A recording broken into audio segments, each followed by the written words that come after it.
La chronique des bouts du monde avec Ponant, la référence des croisières expéditions 5 étoiles sous pavillon français. Notre coup de fil du dimanche matin, le bonheur de retrouver Olivier de Kersauzon. Bonjour. Bonjour, je te remercie avec bonheur. Toujours avec bonheur. Un coup de projecteur ce matin, Olivier, sur un bateau tout beau, tout neuf, tout moderne.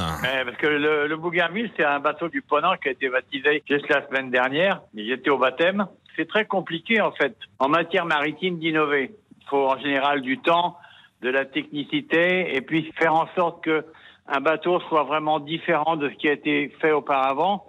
Et puis innover, c'est quelque chose de compliqué parce que l'ensemble des services maritimes mondiaux de surveillance sont pas très partisans d'expérimentation. Et sur la série dont le Bougainville a été lancé, il y a, si tu veux, un salon sous-marin. Ça, c'est extraordinaire. C'est-à-dire que sous la flottaison, tu descends et sous le niveau de la mer, il y a des grands hublots et de là, tu peux regarder tous les merveilles de la mer et tous les étonnements qui vont passer à portée de vue. Ce qui est très, très rare parce qu'en fait, personne ne voit sous la mer. Les sous-marins vont sous la mer, mais le périscope est vite rentré, c'est que personne n'a de vision. Là, il y a une vision réelle. Dans ces bateaux modernes-là, il y a des caméras d'étrave, c'est-à-dire qu'à l'étrave, sous la mer, tu vois tout ce qui se passe. Bougainville, ça fait 130 mètres de long, ça fait 18 mètres de large, c'est des bateaux où il y a 92 cabines, mais c'est surtout des bateaux conçus dans l'idée d'exploration, c'est-à-dire aller là où les autres ne vont pas. Quand les bateaux vont en expédition polaire nord-sud, dans le Pacifique, à Pitcairn, quand ils vont à l'île de Pâques, quand ils vont dans la mer de Ross, au sud de l'Australie, c'est quand même à chaque fois des voyages lointains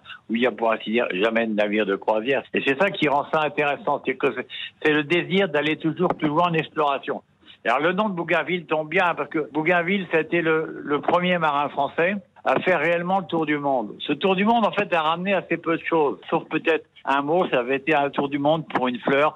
C'est lui qui a donné son nom à la fleur de Bougainville. Il avait à bord un naturaliste dénommé Commerson qui a ramené beaucoup de découvertes et beaucoup de botanique de ce tour du monde. Tour du monde pour une fleur, c'était joli. Et c'est formidable que des années après, presque 300 ans après, on continue encore à appeler des bateaux de son nom en hommage à tous les découvreurs français qui ont fait l'histoire du Nouveau Monde, quoi. C'est de ça dont je voulais te parler ce matin. Et c'est ça que j'appelle le bonheur de vous écouter, Olivier de Kersauzon, tous les dimanches matins sur RTL. Je dis à très bientôt. À bientôt, merci. Au revoir. La chronique des bouts du monde avec Ponant, la référence des croisières expéditions sous pavillon français.